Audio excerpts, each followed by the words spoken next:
menerima jabatan pejabat sementara Direktur Utama Perusahaan Daerah Pembangunan Tanjung Gayo.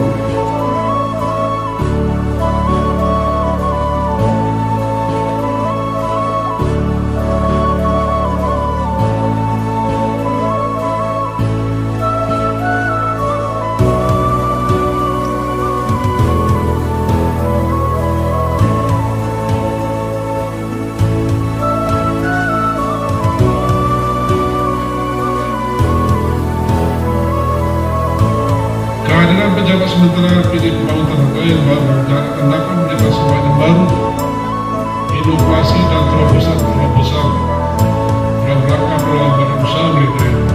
Saya ucapkan terima kasih setinggi-tingginya